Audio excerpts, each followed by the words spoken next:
আমাদের অনেক ফ্রেন্ড কিন্তু এসএসসির পরে সুইসাইড করেছে। সেকেন্ড হয়ে যাওয়া মানে সুইসাইড টেন্ডেন্সি কিন্তু তখন খুব কাজ করতো। পরীক্ষা নিয়ে এগুলো আল্লাহ ও শম্পা কি পড়াশোনা করে, কি মেয়ে, কি লক্ষ্মী, গার্মেন্টসে দিব বা বাসায় কাজে দিব, তাই না? আপনারটা তাহলে এটা ছিল। রেজাল্টের সময় আমি আবার যখন ভালো করতাম তখন আবার কুচুমুচু খেয়ে বাসায় বসে থাকতো। তো ময়রা খিলাইয়া ধইরা আমি যে কি করব, ধন্য এটা তো হয়ে গেল। পারফরম্যান্সের উপর কমপ্লিমেন্ট দিলাম।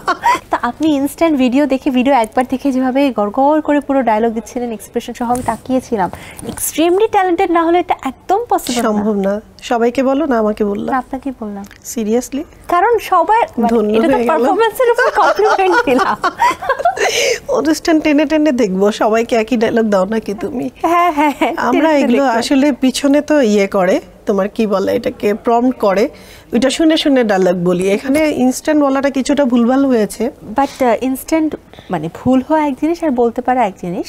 এবার একটু জানতে চাই বাবা মার ক্ষেত্রে, বাবা মাদের একটা ফেভারিট ডায়লগ থাকে, বাচ্চা কাচ্চা না পড়লে সবসময় দিতে, গার্মেন্টসে দিব বা বাসায় কাজে দিব, তাই না? আপনারটা তাহলে এটা ছিল। কি বলতো আন্টি? আম্মা এগুলো বলতো না, কারণ জানে যে আমি লাভ দিয়ে গার্মেন্টসেই যাব। যদি বলতো যে ফেল করলে গার্মেন্টসে দিব, এগুলো বলতো না। বলতো যে ওই মেয়ে, ওই যে আমার মানে বোনের মেয়েটে নিয়ে কথা বলতো যে আল্লাহ ও শম্পা কি পড়াশোনা করে, কি মেয়ে, কি লক্ষ্মী, কি বড় হবে, ও অনেক বড় হবে জীবনে। আমাদেরই কপালটা খারাপ। আমার আম্মুর কথাগুলো এরকম থাকতো। রেজাল্টের সময় আমি আবার যখন ভালো করতাম তখন আবার কুচুমুচু খেয়ে বাসায় বসে থাকতো। এগুলো শোনা হয় নাই। আর আমার বাবা পরীক্ষার আগের দিন আমার পাস ছাড়তেন না, কারণ উনি ভাবতেন যে আমার কাছে সেকেন্ড হয়ে যাওয়া মানে সুইসাইড টেন্ডেন্সি কিন্তু তখন খুব কাজ করতো। পরীক্ষা নিয়ে এগুলো, পড়াশোনা তো আমাদের মানে টার্মটা ছিল এমন একটা, পড়াশোনা জীবন মরণ। পড়াশোনায় ফেলিওর হওয়া মানে জীবনই রাখবে না। আমাদের অনেক ফ্রেন্ড কিন্তু এসএসসির পরে সুইসাইড করেছে।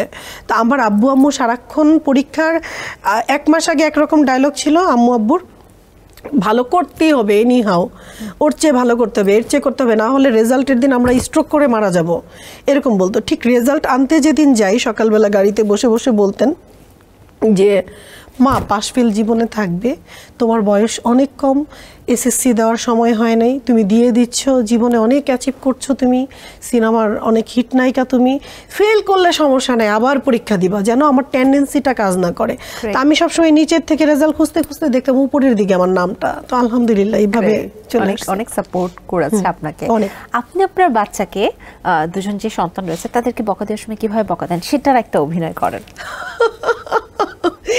আমার বাচ্চাদেরকে কিভাবে বকা দেয়, এটা কিভাবে দেখাবো এখন? একদম ময়রা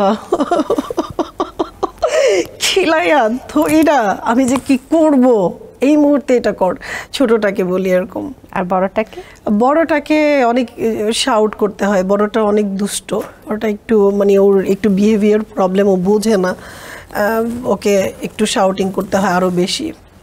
আর ছোটটাকে বাংলা ভাষায়, একদম গ্রাম্য ভাষায় বললে ও বুঝেছে যে মা রেগে আছে। গেছে। শুদ্ধ ভাষায় সুন্দর করে বললে সে শুনবে না।